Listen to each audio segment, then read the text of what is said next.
कैसे पहचाना चींटी ने दोस्त को? क्या तुम्हारे साथ कभी ऐसा हुआ है? तुम स्कूल के मैदान में बैठे खाना खा रहे हो और चील आकर फुर्ती से तुम्हारी रोटी ले गई। तुम एक सोए हुए कुत्ते के पास से गुजरे और झट से उसके कान खड़े हो गए। खाते समय तुम से कुछ मीठा जमीन पर गिर गया और कुछ ही पल में वहां चींटियों का झुंड इकट्ठा हो गया। क्यों होता है ऐसा? सोचकर बताओ। जानवरों ने जानवरों में भी देखने, सूंघने, सुनने और महसूस करने की शक्ति होती है। कोई जानवर मीलों दूर से शिकार को देख सकता है, कोई हल्की हल्की आहट को भी सुन लेता है, कोई जानवर अपने साथी को सूंघकर ढूंढ लेता है। नौ जानवर की भी अजब दुनिया। कैसे पहचाना साथी को? एक चींटी अपने रास्ते चली आ रही थी। अचानक अपने सामने दूसरी टोली की चींटियों को देखकर वह झट से अपने बिल की तरफ वापस दौड़ आई। बिल के बाहर पहरा दे रही चींटी ने उसे पहचान लिया और बिल में घुसने दिया। सोचो और बताओ। इस चींटी को कैसे पता चला कि सामने वाली चींटी दूसरी टोली की है? पहरेदार चींटी ने इस चींटी को कैसे पहचाना? करके देखें, देखो और लिखो। चीनी के कुछ दाने, गुड़ या कोई मीठा चीज जमीन पर रखो। अब इंतजार करो चींटियों के आने का। अब देखो चींटी कितनी देर में आई। क्या सबसे पहले एक चींटी आई या सारा झुंड इकट्ठा आया? चींटियां खाने की चीज का क्या करती हैं? वे उस जगह से कहाँ जाती हैं? क्या वे एक दूसरे के पीछे कतार में चलती हैं? शिक्षक संकेत। इस उम्र के बच्चों में जानवरों के प्रति उत्सुकता होती है। उनके अनुभव को शामिल करने से चर्चा रुचिपूर्ण हो जाएगी। कई ऐसे अवलोकन होते हैं जिनके लिए बच्चों को धीरज और बारीकी से देखने का अभ्यास करना होगा। अब ध्यान से, बिना किसी चींटी को नुकसान पहुंचाए, उस कतार के बीच में पेंसिल से कुछ देर चींटियों का रास्ता रोको। देखो अब चींटियां कैसे चलती हैं। बहुत साल पहले एक वैज्ञानिक ने इस तरह के कई प्रयोग किए थे। वे इस नतीजे पर पहुंचे कि चींटियां चलते समय जमीन पर कुछ ऐसी छोड़ती हैं जिसे सूंघ कर पीछे आने वाली चींटियों को रास्ता मिल जाता है। क्या अब बता सकते हो, जब तुमने पेंसिल से चींटियों का रास्ता रोका तब उनके ऐसे व्यवहार का क्या कारण था?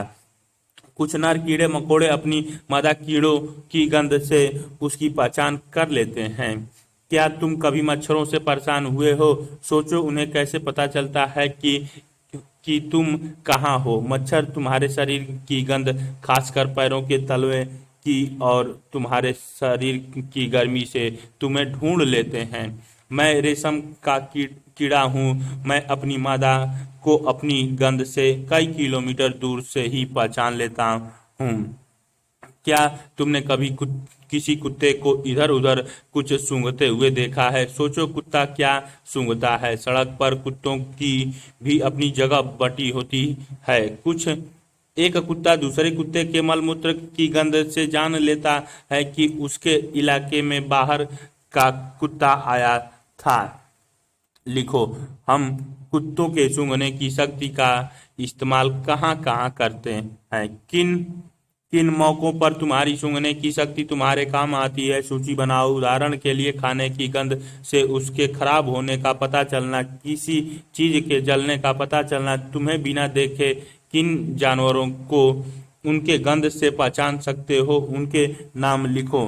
किन्हीं 5 ऐसी चीजों के नाम लिखो जिनकी गंध तुम्हें अच्छी लगती हो, और किन्हीं 5 ऐसी चीजों के नाम भी लिखो जिनकी गंध तुम्हें अच्छी नहीं लगती। इनकी गंध अच्छी लगती है, इनकी गंध अच्छी नहीं लगती है कॉलम में भरें। क्या तुम्हारे सभी साथियों के उत्तर एक से हैं?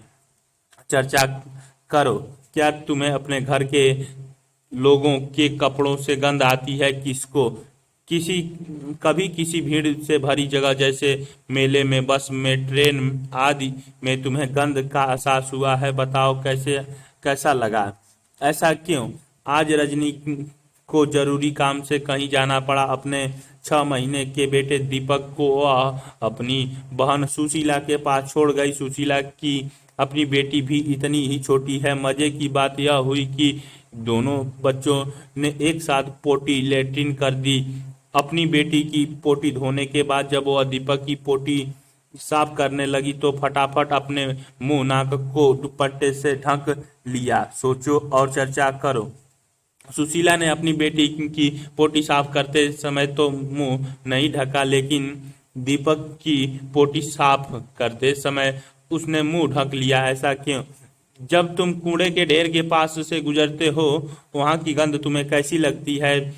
उसे बच्चे के बारे में सोचो जो दिन में कई घंटे इसी कचरे के ढेर में से चीजें बीनता है। क्या गंध का अच्छा या बुरा होना सभी के लिए एक जैसा होता है, या इस पर हमारी सोच का असर भी पड़ता है? शिक्षक संकेत। सुशीला के उदाहरण से आम परिवार में होने वाली एक स्थिति को दर्शाया गया है। चर्चा करके बच्चों को यह समझ बनाई जा सकती है कि अक्सर हम किसी गंध से तब ज्यादा परेशान होते हैं जब हमारा मन उसको गंदा मानता है। अगर हम मन बना ले तो वही गंदा उतना ही परेशान नहीं करती। कैसा कैसे दिखा? किसी ऐसे पंछी का नाम लिखे जिसकी आंख सामने की तरफ होती है। ऐसे कुछ पंछियों के नाम लिखो जिनकी आंखें सिर के दोनों तरफ होती हैं।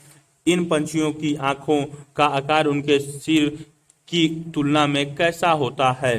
ज्यादातर पंछियों की आंख उनके सिर के दोनों तरफ होती है। पंछी एक ही समय में दो अलग अलग चीजों पर नजर डाल लेते हैं। जब ये बिल्कुल सामने देखते हैं तब इनकी दोनों आंखों एक ही चीज पर होती हैं। तुमने देखा होगा कई पंछी अपने गर्दन बहुत ज्यादा हिलाते हैं। जानते हो क्यों? ज्यादातर पंछियों की आंखों की पुतली घूम नहीं सकती। वे अपनी गर्दन घुमाकर ही आसपास देखते हैं। तुम भी अलग अलग तरीके से देखो। तुम अपनी दाईं आंख बंद करो या हाथ से ढको। उसी समय तुम्हारा साथी तुम्हारे बिल्कुल दाईं तरफ थोड़ी दूर खड़ा होकर कुछ एक्शन करे। क्या तुम बिना गर्दन घुमाए अपनी साथी के एक्शन को देख पाते हो? अब दोनों आंख खोलकर बिना गर्दन घुमाए दाईं तरफ खड़े साथी के एक्शन को देखो। दोनों तरीकों से देखने पर क्या अंतर पाया? शिक्षक संकेत। जब दोनों आंखों एक ही चीज पर केंद्रित करते हैं तो उन्हें चीजों की दूरी का एहसास होता है, और जब अलग अलग चीजों पर केंद्रित करते हैं तो उनका देखने का दायरा बढ़ता है। पंछियों के सिर पर उनकी आंखों को स्थिति का अवलोकन करने से बच्चों को यह बात समझने में आसानी होगी। एक आंख बंद करके अपने साथी के एक्शन को देखकर बच्चे को यह अनुभव कराएं कि दोनों आंख से देखने पर देखने के दायरे में अंतर आता है। अब गेंद या छोटा सिक्का उछाल कर पकड़ने का खेल खेलो।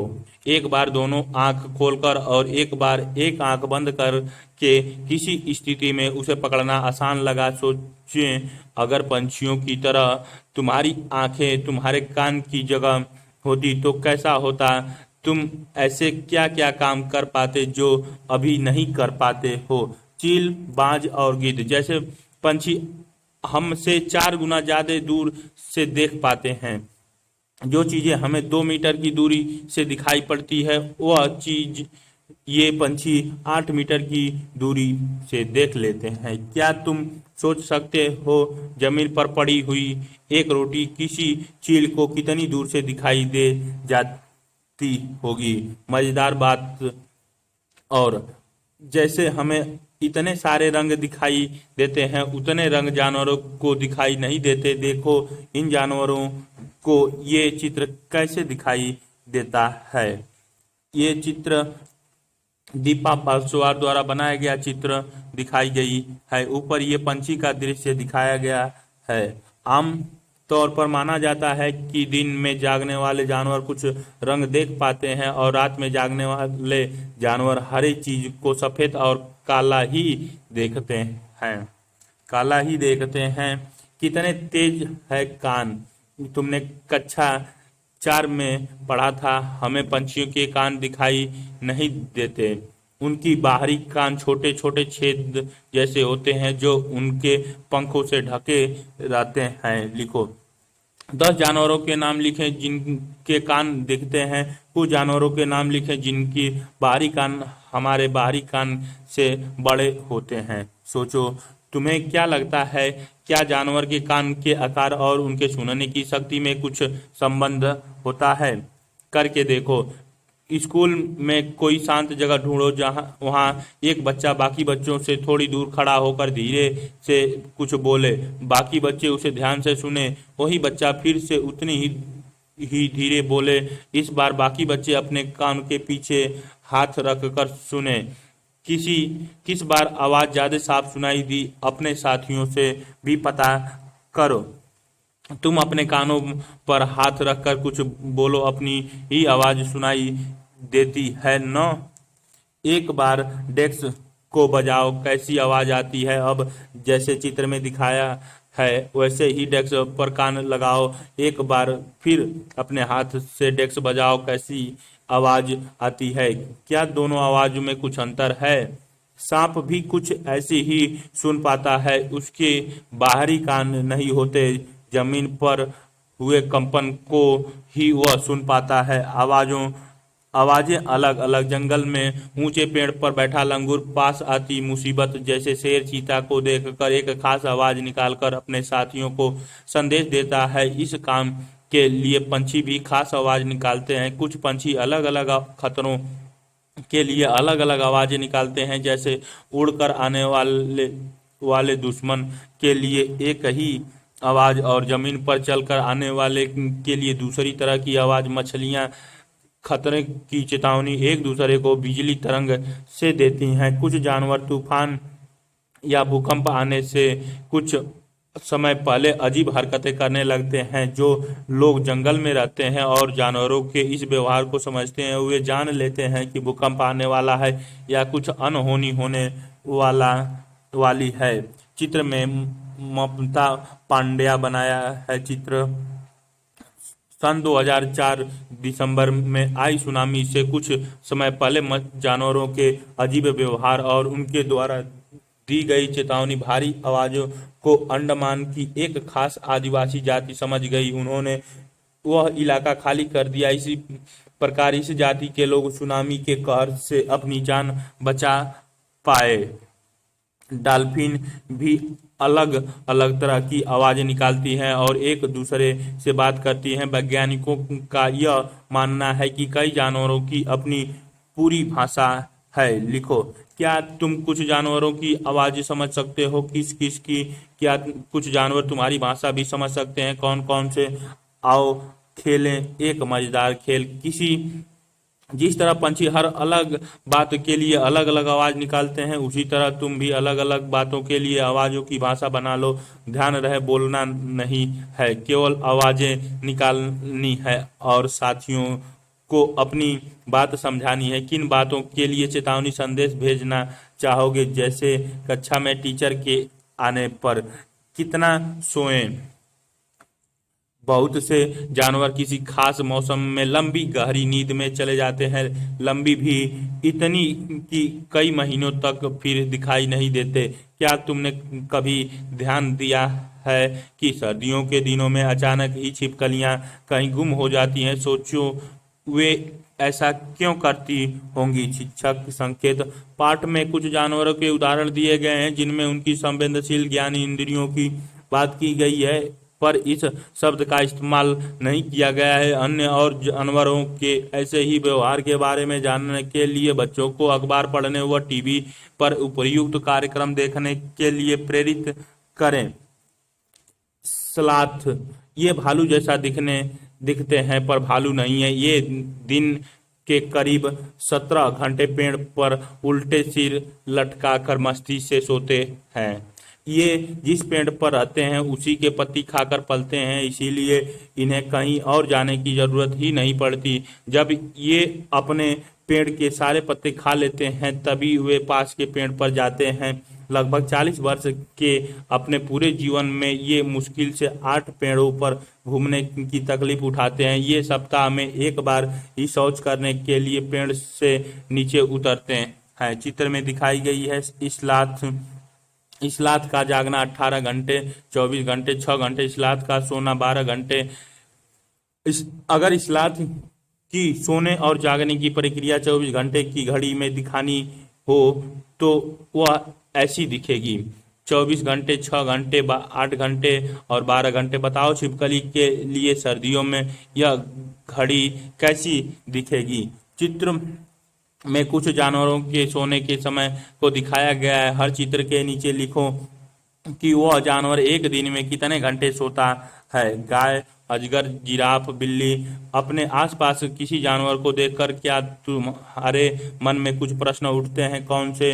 कोई 10 प्रश्न बनाओ और लिखो। छक संकेत जानवरों के सोने और जागने के समय को 24 घंटे की घड़ी में बताकर बच्चे तिहाई, चौथाई आदि को समझ का भी उपयोग करेंगे।